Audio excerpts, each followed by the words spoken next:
beriak tanda tak dalam, air tenang seperti berlian. Izinkan saya ucapkan salam untuk hadirin sekalian. Assalamualaikum warahmatullahi wabarakatuh.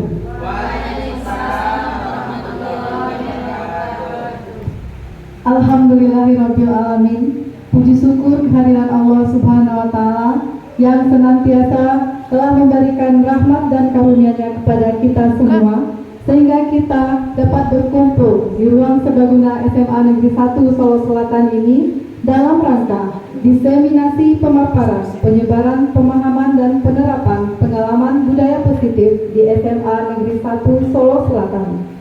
Selanjutnya, salawat beserta salam kepada Nabi besar Muhammad Sallallahu Alaihi Wasallam. Yang terhormat Kepala SMA Negeri 1 Solo Selatan, yang pada kesempatan kali ini diwakili oleh Wakil Kurikulum SMA Negeri 1 Solo Selatan, yang sama-sama kami hormati Bapak Ibu Guru SMA Negeri 1 Solo Selatan. Selanjutnya teristimewa kepada Ibu-ibu CGP Angkatan 11 SMA Negeri 1 Solo Selatan. Mengawali acara, marilah sama-sama kita dengarkan lantunan ayat suci Al-Quran kepada Ibu Suryani SID. Disilahkan.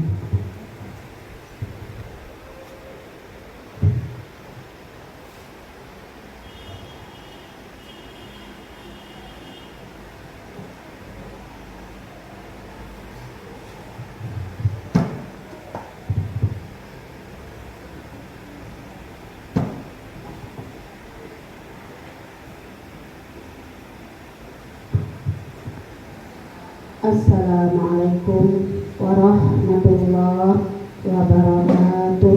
Waalaikumsalam warahmatullahi wabarakatuh.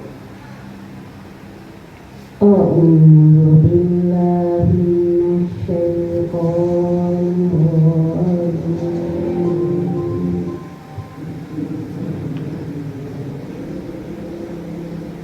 Bismillahirrahmanirrahim.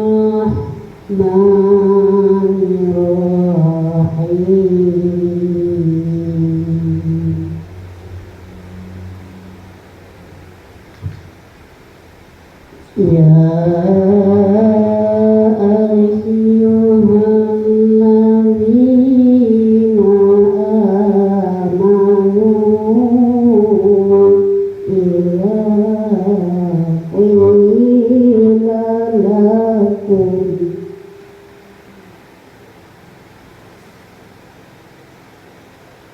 idza qila lakum tafassahu fil majalis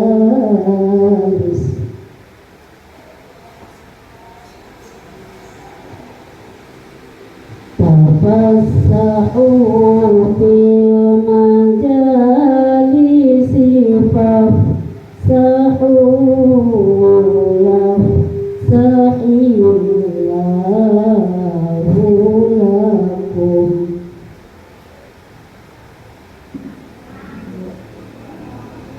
Wa idza qila anshuzu fanshuzu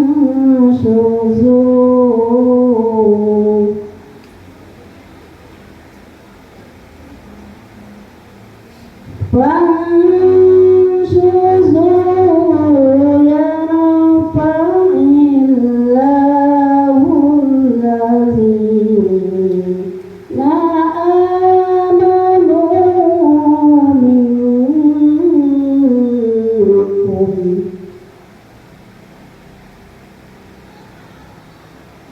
wallazina utul ilma darajat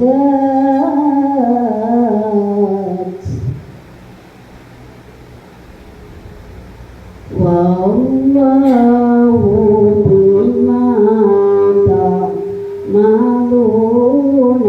khabir.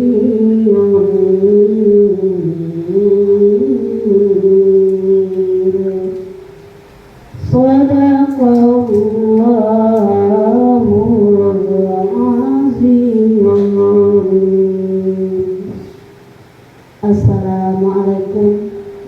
warahmatullahi wabarakatuh.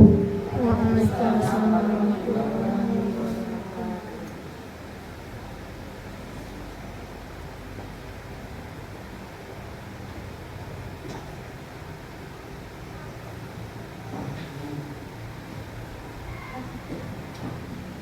Hadirin yang berbahagia, acara selanjutnya menyanyikan lagu Indonesia Raya dipimpin oleh Ibu Rita Permatasari SPI. Hadirin dimohon berdiri.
Hadirin disilahkan duduk kembali.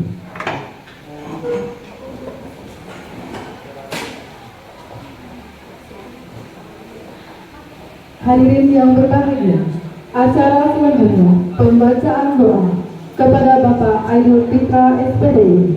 Disilahkan.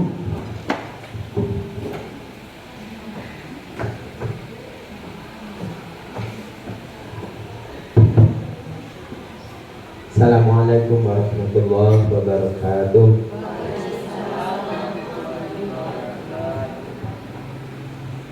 Nauzubillahi samil alim minasyaitonir rajim. Bismillahirrahmanirrahim. Alhamdulillahirabbil alamin. Assalatu wassalamu ala asrofil anbiya'i wal mursalin wa ala alihi wa sahbihi ajma'in. La ilaha illa anta subhanaka inni kuntu minaz zalimin.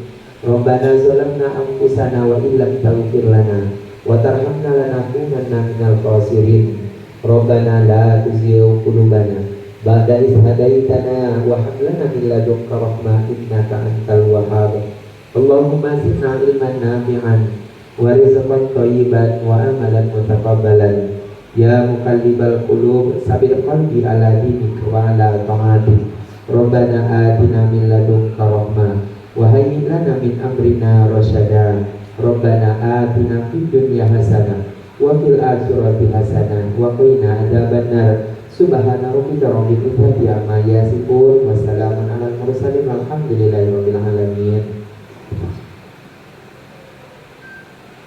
Assalamualaikum warahmatullahi wabarakatuh.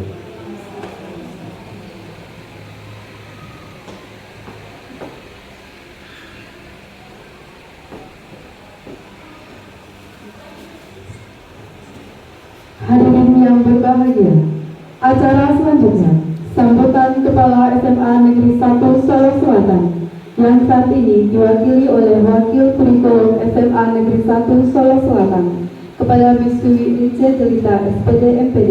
Disilakan.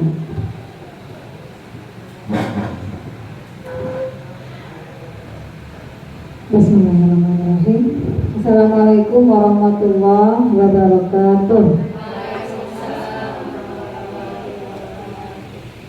Yang terhormat Bapak Ibu yang lagi berbahagia hari ini, yaitu CGP Angkatan 11 yang berasal dari SMA 1 Solo Selatan. Yang kami hormati Bapak Ibu Majelis Guru beserta staf tata usaha yang alhamdulillah berkesempatan hadir dalam kegiatan diseminasi budaya positif dari CGP Angkatan 11 Kabupaten Solo Selatan. Puji dan syukur marilah sama-sama kita ucapkan kehadirat Allah Subhanahu wa Ta'ala, yang mana berkat rahmat dan karunia Beliau, alhamdulillah pada hari ini, hari yang berbahagia ini, kita dapat bersama-sama menghadiri undangan dari CGP Angkatan 11 dalam hal kegiatan yaitu diseminasi budaya positif. Selanjutnya salawat beserta salam juga tidak lupa kita sampaikan kepada pucuk pimpinan kita, pucuk pimpinan umat Islam, yakni Nabi besar Muhammad SAW, dengan mengucapkan Allahumma sholli ala Muhammad wa ala ali Muhammad.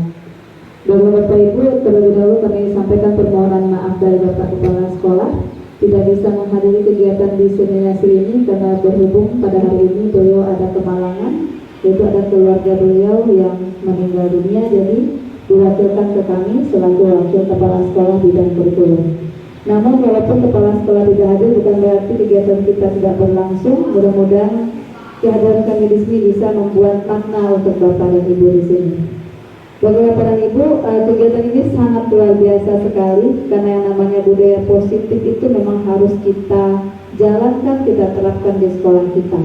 Apalagi SMA 1 itu adalah contoh untuk sekolah-sekolah lain di Kabupaten Solo Selatan. Bagaimana penerapan budaya positif di sekolah kita, yang kita yang menjalankan, kita yang mencontohkan terlebih dahulu kepada siswa-siswi kita. Apalagi yang kita ketahui, mungkin image kita selama ini adalah sekolah yang disiplin. Bagaimana kita mendisiplinkan anak menggunakan budaya positif? Tidak ada lagi yang namanya sanksi hukuman. Mari kita pakai contohnya segitiga restitusi, posisi kontrol kita seperti apa, itu yang kita terapkan dalam lingkungan sekolah kita. Dengan adanya kegiatan diseminasi ini kami sangat berbahagia sekali, ya. Terima kasih Bapak Ibu CGP Angkatan 11 yang sudah mendiseminasikan nantinya ke Bapak Ibu guru di sekolah kita. Walaupun tidak semua kita berkesempatan ikut CGP, namun dengan adanya CGP di sekolah kita, dari mereka lah diseminasi ini dijalankan, sehingga kita yang tidak ikut atau belum mendapatkan kesempatan ikut CGP calon guru penggerak sudah mendapatkan info bagaimana kegiatan guru penggerak itu berjalan dan apa materi yang mereka pelajari di sana. Mereka sampaikan ke kita, mereka keluarkan, mereka diseminasikan kepada kita, sehingga juga bisa kita jalankan bersama-sama di sekolah kita. Dengan adanya kegiatan diseminasi ini, mudah-mudahan budaya positif memang sudah kita terapkan di sekolah kita, sehingga pembelajaran yang menyenangkan, yang berpihak kepada anak itu benar-benar kita terapkan di sekolah kita. Terima kasih Bapak Ibu CGP Angkatan 11, mudah-mudahan kegiatan kita hari ini berjalan lancar dan bisa kita realisasikan di sekolah kita bersama-sama. Kegiatan ini tidak akan berlangsung hanya karena satu orang saja. Diseminasi di sekolah kita tidak hanya untuk satu orang saja, tapi benar-benar kita bekerja sama untuk menerapkan budaya positif ini. Dan sekali lagi selamat mengikuti kegiatan diseminasi ini Bapak Ibu. Mungkin demikian saja sambutan saya pada kesempatan kali ini. Terima kasih sudah melaksanakan kegiatan ini. Saya akhiri dengan wabillahi taufik wal hidayah. Wassalamualaikum warahmatullahi wabarakatuh.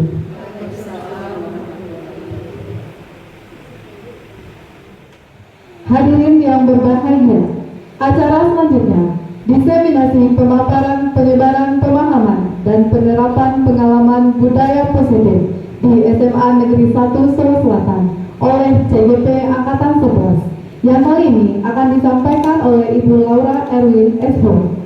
Kepada Ibu Laura Erwin Eshom, disilahkan.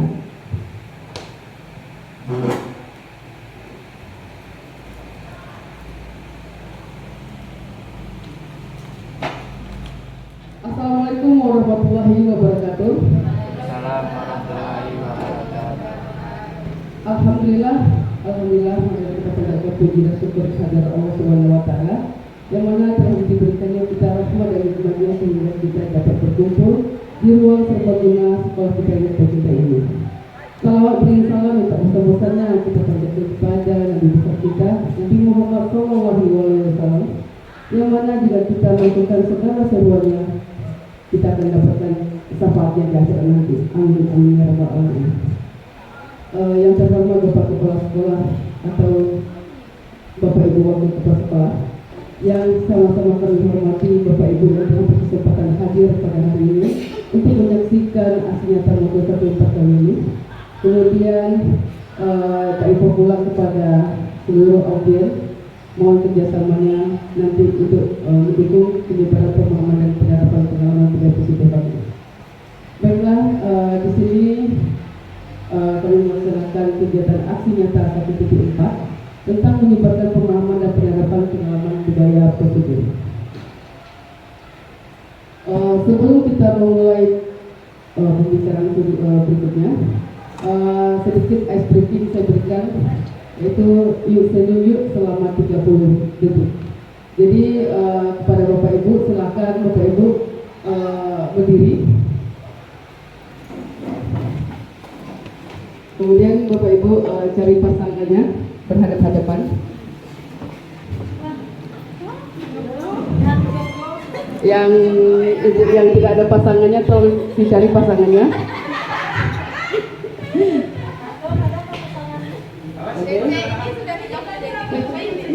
Jadi yang perempuan sama perempuan lah, jangan yang ada laki-lakinya, nanti ada terjadinya sesuatu hal yang tidak diinginkan. Ini ada Ibu Dea di sini. Oh, iya betul. Saya mencoba untuk memberikan aura positif karena kita berbicara tentang budaya positif. Jadi karena sudah cukup tegang hari ini, dan saya akan merefleksikan Bapak Ibu dengan melakukan ice breaking tentang senyum. Silakan Bapak Ibu perhatikan temannya. Kemudian Bapak Ibu jangan lihat bibirnya, tapi lihat matanya. Jadi saya hitung dari sekarang, kita lakukan 30 detik. Dihitung dari sekarang. 1, 2, 3.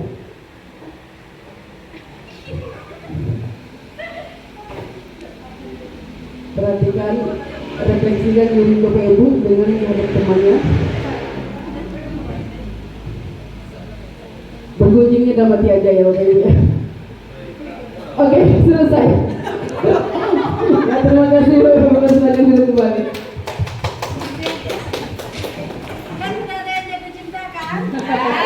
Jangan sampai ya. Sebenarnya itu cuma menyuruh untuk meregangkan otot mulut. Jadi kita memberikan aura positif dengan tersenyum. Oke, kita lanjut. Di sini seorang guru yang baik harus memiliki kemampuan dalam mewujudkan budaya positif di sekolah. Budaya positif tersebut dapat dijalankan dengan menerapkan beberapa konsep. Yang pertama adalah disiplin positif. Kemudian yang kedua, motivasi perilaku. Kemudian yang ketiga, keyakinan sekolah atau kelas. Yang keempat, kebutuhan dasar manusia. Kelima, posisi kontrol restitusi. Dan yang keenam, segitiga restitusi. Yang pertama, disiplin positif. Nah, sebelum kita masuk kepada disiplin positif, saya mau tanya nih kepada Bapak Ibu tentang disiplin positif. Coba Ibu Bella, apa tuh sekiranya disiplin positif yang Ibu ketahui? Pertanyaannya dia apa, Bu Laura? Apa disiplin positif? Kalau menurut saya disiplin positif merupakan suatu bentuk suatu komitmen diri yang untuk yang nanti implementasinya berupa suatu tindakan yang berdampak positif pada baik itu pada dirinya sendiri maupun orang-orang di sekitarnya untuk perubahan yang lebih baik ke depannya. Mungkin itu dari saya. Terima kasih Bu Bella, itu cukup bagus pemaparannya. Disiplin positif. Disiplin positif merupakan suatu cara penerapan disiplin yang mengajarkan anak bertanggung jawab dan menumbuhkan kesadaran diri berdasarkan nilai-nilai kebajikan. Nah, di sini ada kata-kata nilai-nilai kebajikan. Coba kita tanya kepada Pak Anton. Pak Anton, nilai-nilai kebajikan di sini seperti apa ya Pak Anton ya? Untuk penerapan budaya positif. Nilai-nilai kebajikan untuk siswa seperti seperti mematuhi aturan-aturan yang ada di sekolah, seperti datang tepat waktu dan tidak melanggar aturan-aturan yang ada di sekolah. Terima kasih Pak Anton ya. Ya, itu benar sekali ya. Disiplin positif ini dari diri kita sendiri dulu. Tadi Pak Anton bilang tadi, yaitu salah satu contohnya adalah datang tepat waktu untuk pergi ke sekolah. Oke, disiplin positif lebih ke arah disiplin diri, yang mana dapat mengontrol diri dalam melakukan segala tindakan. Nah, di sini juga disiplin diri dapat membuat murid memahami dan menyadari berdasarkan motivasi internal, bukan akibat paksaan, bukan akibat pujian ataupun akibat hukuman. Di sini ada 6 karakter dalam profil pelajar Pancasila. Jadi kita diminta untuk guru penggerak dapat menjadikan siswa kita ini mempunyai karakter profil pelajar Pancasila. Jadi kita meminta nantinya kepada siswa-siswa kita ini lulusan inilah yang kita inginkan yang terjadi pada mereka. Di sini ada beriman, bertakwa, kemudian berkebinekaan global, kemudian ada mandiri, bernal kritis, bergotong royong, dan kreatif. Kita lanjut ke kedua, motivasi perilaku manusia. Sekiranya kata motivasi perilaku manusia bisa Ibu Dea contohkan?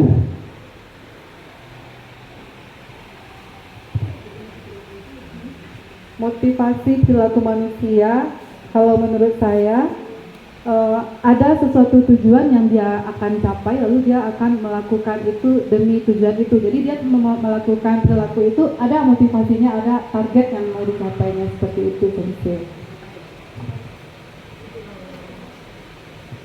Terima kasih Bu Dea.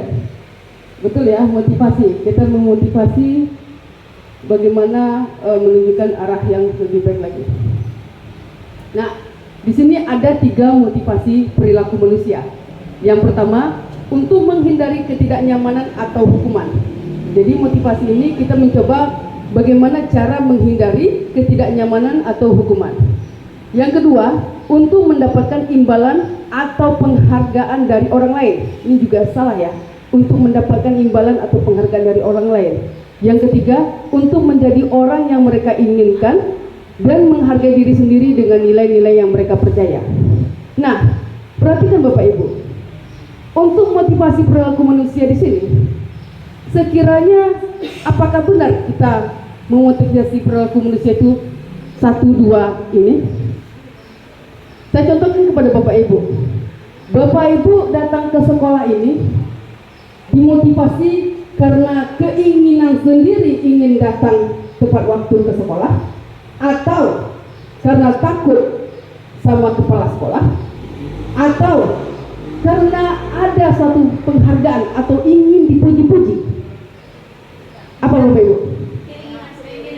Nah, kita berharap motivasi kita itu adalah datang dari diri sendiri.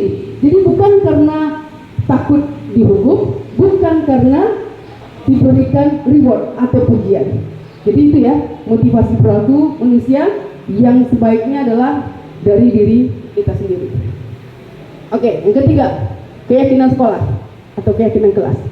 Bapak Ibu pas ketika memulai pembelajaran awal sudah melakukan kesepakatan kelas ya kan? Nah, sudah semuanya ya? Nah, sudah. Nah, itu baru kesepakatan kelas.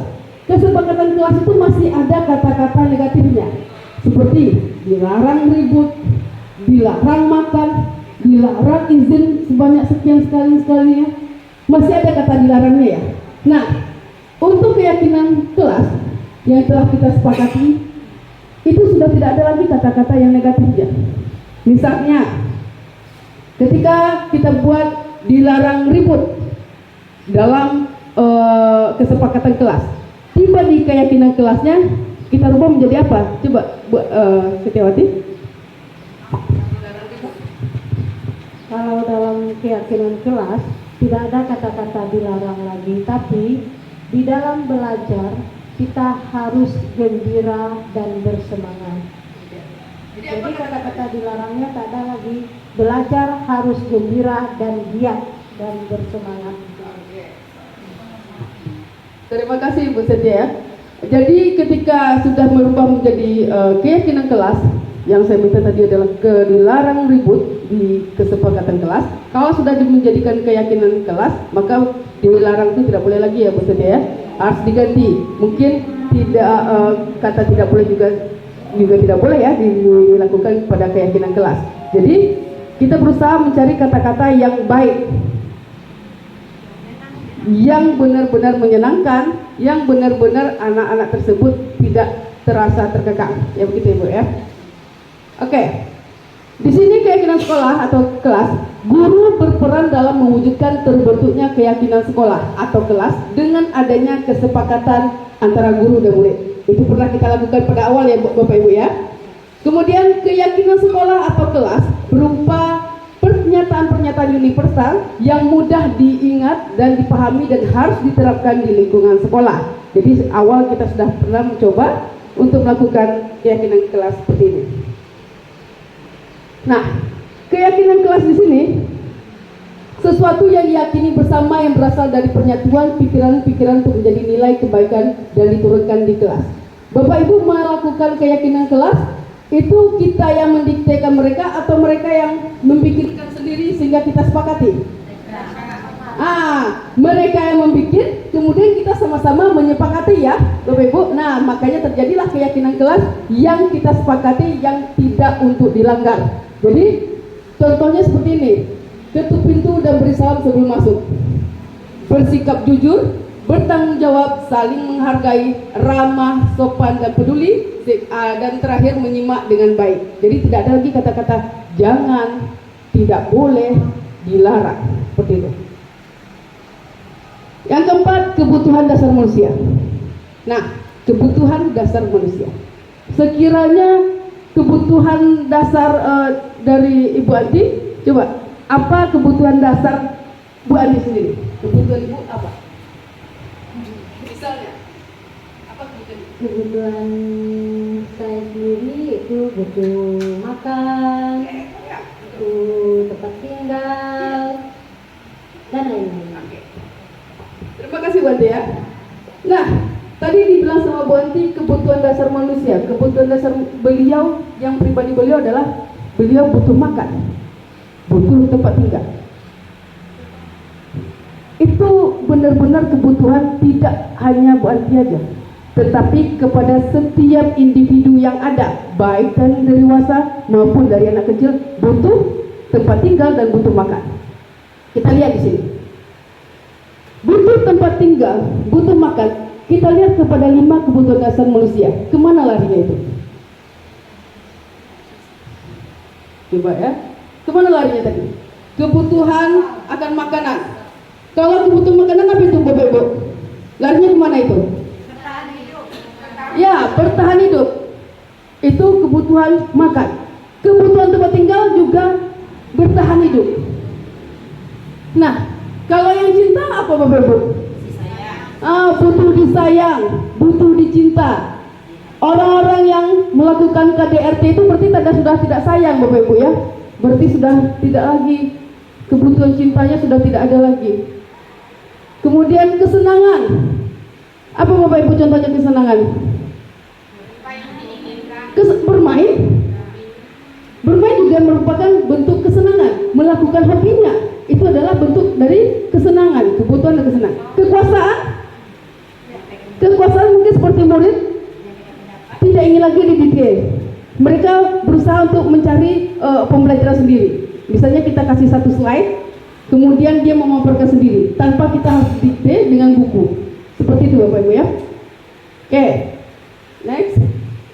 Saya punya studi kasus. Di sini studi kasusnya adalah Ibu Zulaika, guru walas dari kelas E5. Ini bukan Bu Dea ya, tapi Ibu Zulaika ya. Bu Zulaika, guru walas kelas E5, sedang bingung menghadapi ulah salah satu murid di kelasnya yang bernama Tommy. Beberapa anak telah mengeluhkan Tommy yang seringkali meminta bekal makan siang mereka dengan paksaan. Jika ada menghadapi situasi seperti Bu Zulaika, apa sekiranya yang Bapak Ibu lakukan? Menurut Bapak Ibu, kira-kira apa alasan Tommy melakukan hal itu? Coba Bapak Ibu renungkan dulu. di studi kasus ini ada salah satu anak bernama Tommy mengeluhkan, beberapa anak mengeluhkan karena dia sering meminta bekal kepada teman-temannya. Sekiranya jika Bapak Ibu menjadi Ibu Zulaika, apa tindakan yang Bapak Ibu lakukan?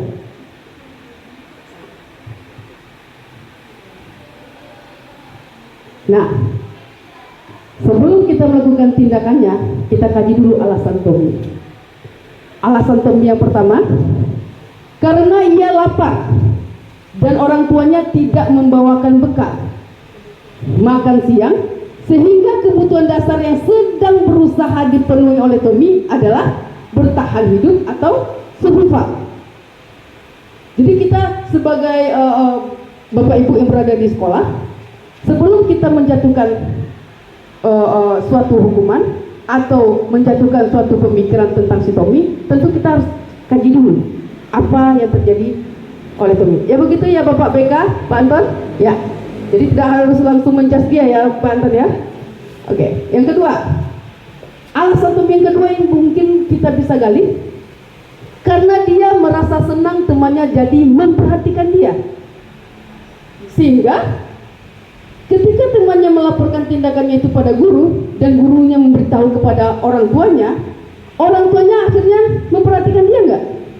Otomatis mungkin memperhatikan dia dengan marah, mungkin memperhatikan dia dengan panggilan, didudukinnya dulu si Tommy itu, ditanyanya kenapa begini, tapi kan ternyata orang tuanya memberikan waktu untuk Tommy, ya kan? Berarti memberikan perhatian, maka kebutuhan dasar yang sedang diberikannya itu adalah apa? Kebutuhan kasih sayang dan rasa diterima. Jadi dia mencari-cari, ibaratnya kalau bahasa kitanya MPO ya, mencari pusat perhatian orang. Oke. Alasan ketiga, karena temannya jadi takut dengannya dan menuruti keinginannya. Takut, sehingga Tommy sedang berusaha memenuhi kebutuhan dasarnya akan kekuasaan. Nah, itu alasannya mungkin. Alasannya melakukan seperti itu supaya yang lainnya takut. Jadi bisa jadi anak buah nih ceritanya, karena dia yang paling berkuasa. Jadi alasannya di sini kebutuhan dasarnya mungkin adalah kekuasaan. Berikutnya, alasan Tommy keempat, karena dia merasa bosan. Siapa tahu dia bosan ya, sehingga dengan bekal makanan yang dibawakan ibunya dari rumah, karena ibunya selalu membawakan bekal yang sama terus menerus, sehingga dia ingin mencoba makanan teman-temannya yang beraneka ragam. Di sini Tommy sedang berusaha memenuhi kebutuhannya akan kebebasan. Jadi dia bosan. Orang tuanya itu terus yang dibuatnya. Ayam bumbu dari Senin sampai Sabtu ayam bumbu terus. Sehingga dia berusaha mengambil bekal temannya. Karena apa? Karena dia ingin mencoba makan temannya yang beraneka ragam. Nah, jadi di sini dituntutnya adalah suatu kebebasan. Berikutnya,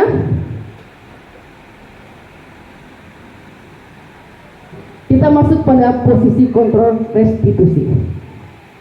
Nah, tadi kita kan sudah mencari alasan dari si Tommy ini, berusaha kita mencari mungkin dia seperti ini, mungkin dia seperti itu, jadi tidak langsung kita menjudge-nya. Nah, posisi kontrol restitusi inilah bagaimana sikap kita, bagaimana cara kita untuk membawakan si Tommy ini. Apakah kita melakukan penghukum, menjadi guru penghukum, atau kita menjadi guru pembuat rasa bersalah? Apakah kita akan menjadi seorang teman olehnya, atau pemantau, atau manajer? Nah, di sini Bapak Ibu, sebaiknya kita sebagai seorang guru itu, apakah kita akan menjadi seorang penghukum? Karena kalau saya pribadi, waktu saya masih kecil, salah saja saya membaca ikrar, tangan saya siap-siap kena rotan. Salah satu kali pukul, salah dua kali saya kena pukul. Itu berarti ustadz saya itu sebagai apa? Sebagai penghukum. Apakah di zaman Merdeka Belajar ini kita bisa melakukan seperti itu? Tentu tidak. Kemudian pembuat rasa bersalah. Pembuat rasa bersalah ini mungkin seperti ini. Pula gara-gara kamu sehingga ibu dipanggil kepala sekolah. Kalau Tommy tidak bersalah, mungkin ibu juga tidak dipanggil kepada kepala sekolah. Nah, mencoba membayang-bayangkan diri, mencoba melibatkan anak dengan apa yang terjadi sama kita, sehingga anak bersalah, iyalah bu, gara-gara saya ibu kena kepala sekolah. Apakah kita seperti itu? Kalau kita kena hukum atau kita kena teguran, apakah kita melibatkan siswa? Tidak. Jangan kita mencoba untuk menjadi pembuat rasa bersalah kepada murid. Oke. Yang ketiga, teman. Nah, ini nih, teman. Banyak sekali yang terjadi, kita sebagai guru berusaha akrab dengan siswa. Alasannya apa?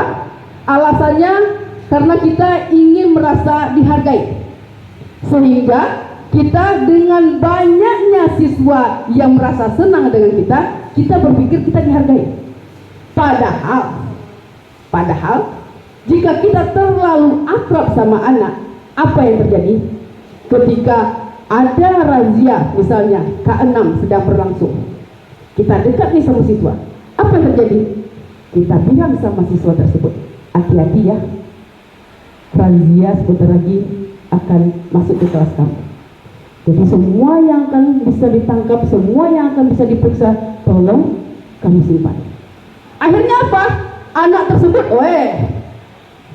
teman-teman, guru kita bilang seperti ini. Akhirnya tidak terjadilah pelaksanaan K6. Tidak terjadinya pendisiplinan kepada anak. Yang tadinya seharusnya ada mendapatkan rokok, tahunya dengan sudah dibilang tidak terjadinya jaringan razia. Akhirnya dia berusaha merokok terus. Kenapa? Karena dia ada temannya guru. Apakah baik kita Bapak Ibu sebagai teman? Tentu tidak. Yang keempat adalah pemantau. Nah, pemantau ini hampir beda tipis dengan manajer. Apa bedanya di sini? Kita coba pemantau. Nah, di sini dikatakannya dengan pemantau menghitung dan mengukur apa peraturannya, kemudian menyesuaikan diri bila diawasi, kemudian murid meletakkan guru peraturan dan hukum di dunia berkualitas, kemudian berapa banyak, dan menitik beratkan pada sanksi. Nah, kalau manajer mengajukan pertanyaan-pertanyaan dengan baik, kalau pemantau tidak, menghitung dan mengukur. Di sini manajer ketika bertanya apa yang kita yakini, apa yang bisa kau kerjakan untuk memperbaiki masalah ini, kalau pemantau apa peraturannya. Jadi pemantau hanya menanyakan apa yang terjadi, apa peraturannya. Beda dengan manajer. Nah, yang seharusnya kita kerjakan adalah kita sebagai manajer. Ini Bapak Ibu. Posisi kontrol seorang guru yang seharusnya adalah seorang manajer. Guru mendukung murid untuk menemukan solusi atas permasalahannya sendiri. Guru mempersilahkan murid untuk mempertanggungjawabkan apa perilaku yang telah mereka kerjakan. Dan guru mendukung murid untuk merdeka mandiri dan bertanggung jawab. Nah, di sini terjadinya kehangatan antara kita dan siswa. Kita tidak langsung menghukum, tapi kita menanyakan apa yang telah terjadi. Kita tidak langsung menggiring mereka untuk langsung menjas mereka yang bersalah, tidak. Tapi kita menanyakan, semua orang pernah melakukan kesalahan. Iya, jadi tidak ada mereka yang merasa terbebani dengan perilaku yang telah mereka lakukan. Nah, disinilah yang saya bilang tadi, posisi kontrol yang seharusnya terdapat pada guru adalah posisi sebagai manajer. Karena sebagai manajer, guru dapat berbuat sesuatu bersama murid, mempersilahkan murid dan bertanggung jawab, dan mendukung murid agar dapat menemukan solusi sehingga dapat tercipta identitas positif pada diri murid.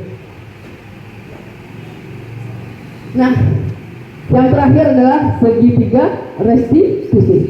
Sepertinya Bapak Ibu sudah mulai kecapai juga, sudah mulai lelah. Kita lakukan stretching sekali lagi. Oke, Bapak Ibu, ketika saya mengatakan pagi, maka Ibu bertepuk 1 kali. Ketika saya mengatakan siang, maka Bapak Ibu bertepuk 2 kali. Ketika saya mengatakan malam, Bapak Ibu jangan bertepuk, karena biasanya malam kita sudah istirahat. Kita coba ya. Pagi, malam, pagi, siang, pagi, malam. Nah, ada juga yang bertepuk ya. Boleh dia habis konser jadi kurang konsentrasi ya. Terima kasih. jadi saya cuma hanya sekedar refleksi sebentar aja ya. Kita lanjutkan lagi kepada segitiga restitusi. Segitiga restitusi ini ada 3 buah untuk pemecahan kasus. Yang pertama sekali adalah menanyakan keyakinan. Yang kedua, menstabilkan identitas. Yang ketiga, validasi tindakan yang salah. Nah, adapun langkahnya segitiga restitusi ini, yang pertama adalah menstabilkan identitas. Teori kontrolnya, kita semua akan melakukan hal terbaik yang bisa kita lakukan. Apa? Dengan ada pertanyaan-pertanyaannya berbeda dengan validasi. Yang kedua, validasi tindakan yang salah. Semua perilaku memiliki alasan. Ada alasannya. Maka kita belum boleh menjudge seseorang itu salah. Yang ketiga, menanyakan keyakinan. Teori kontrolnya adalah kita semua memiliki motivasi internal. Nah, masuk kita kepada menstabilkan identitas. Menstabilkan identitas dilakukan berdasarkan prinsip bahwa membuat kesalahan adalah bagian dari proses pembelajaran yang nantinya akan menggeser identitas gagal ke arah identitas sukses.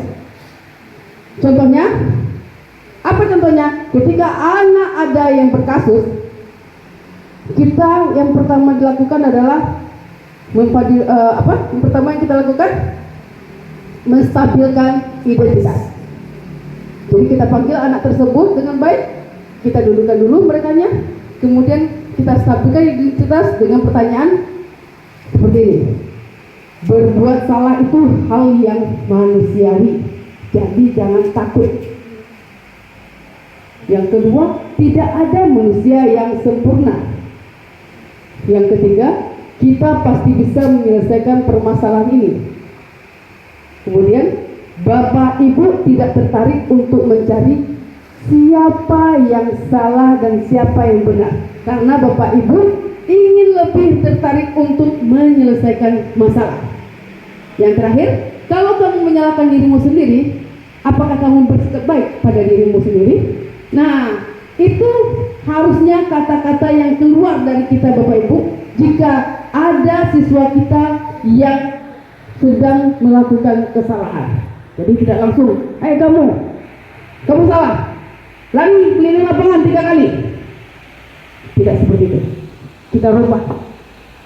Ada lagi, mereka di upacara bergelut. Jadi ketika kedapatan, apa yang bilang? Yang bergelut tadi yang 3 orang di belakang, coba ke depan. Kamu berbaris selama 1 jam dan menghadap bendera selama 1 jam. Itu suatu hukuman kan? Tidak lagi. Mereka bergelut, ketahuan sama kita. Kita panggil, kita lakukanlah yang pertama tadi. Kita panggil dengan baik, kita tanyakan. Bapak Ibu tidak tertarik untuk mencari tahu siapa yang benar, siapa yang salah. Apa yang terjadi sama kalian, Bapak Ibu tidak tertarik.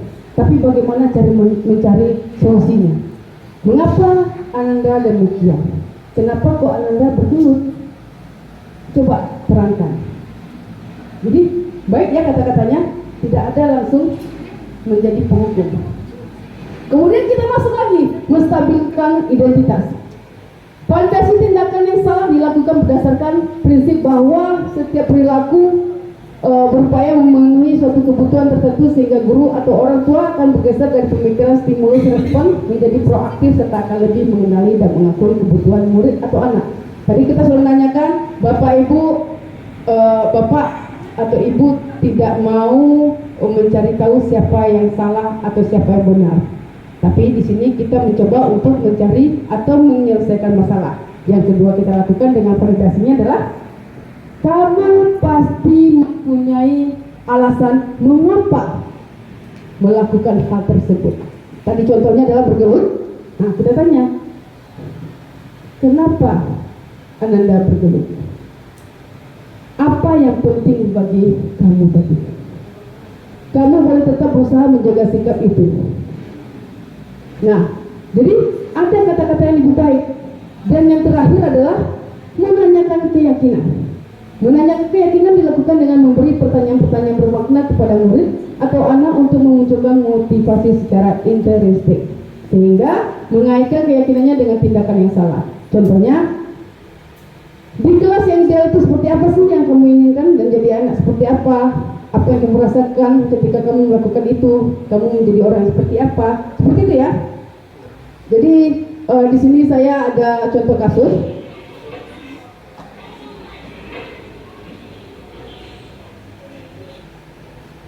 Di sini contoh kasusnya ketika saya melakukan segitiga restitusi.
Agak tersilap begitu ya.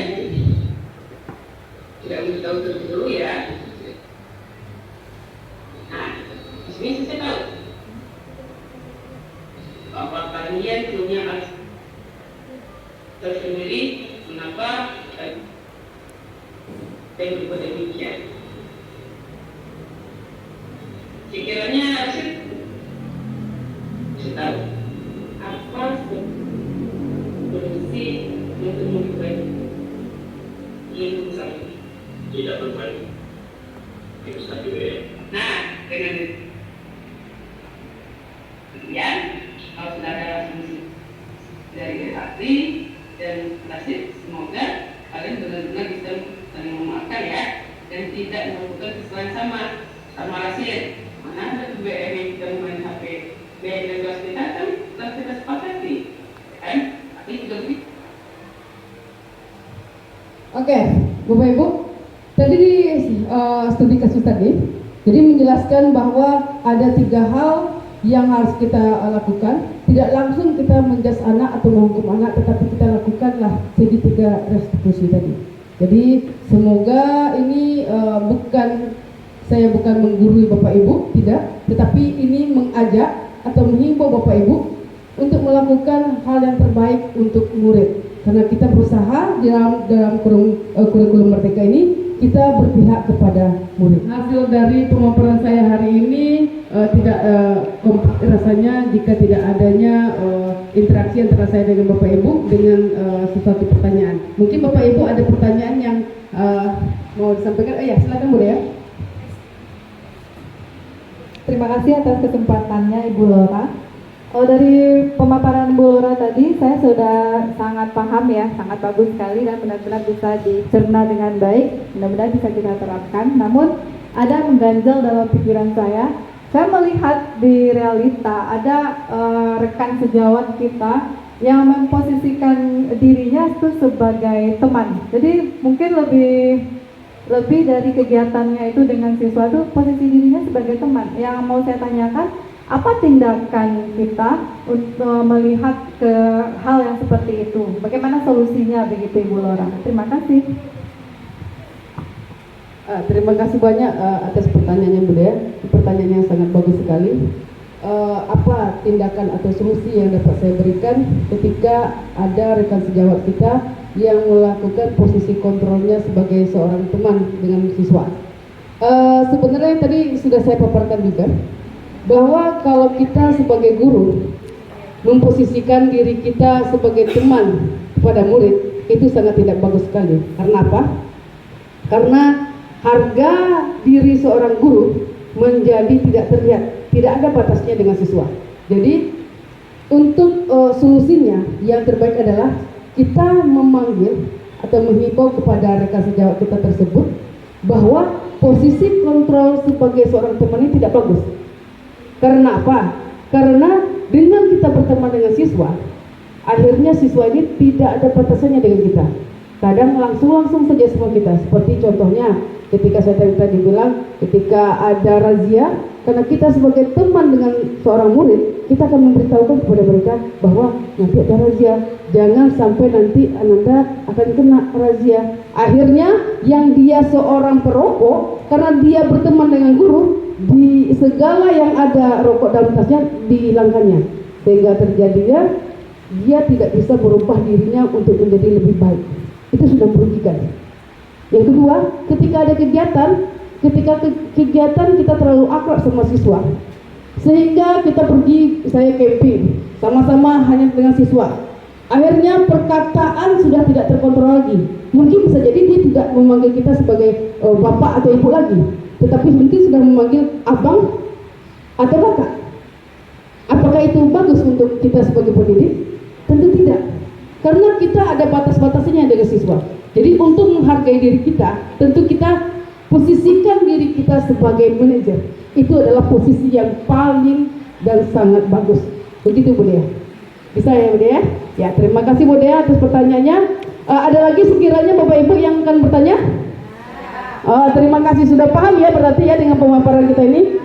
Terima kasih sekali Bapak Ibu. Mudah-mudahan kita dapat mengimplementasinya di sekolah kita yang tercinta ini. Mungkin sampai di situ dulu pemaparan saya tentang diseminasi aksi nyata 1.4. Terima kasih banyak telah hadir Bapak Ibu untuk menyaksikannya. Akhir kata, semoga tergerak, lekas bergerak, dan mari menggerakkan bersama-sama. Assalamualaikum warahmatullahi wabarakatuh.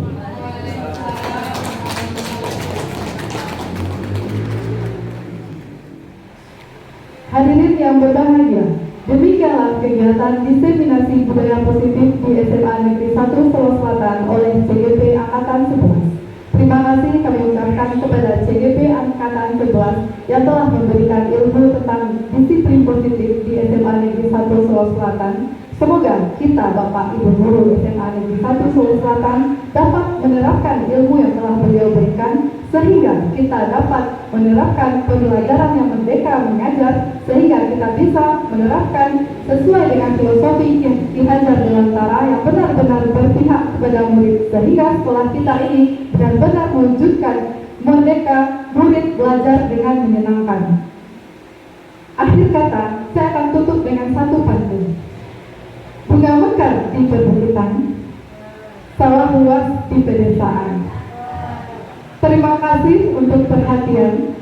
Mohon maaf untuk kesalahan. Wabillahi taufiq wal hidayah. Wassalamualaikum warahmatullahi wabarakatuh.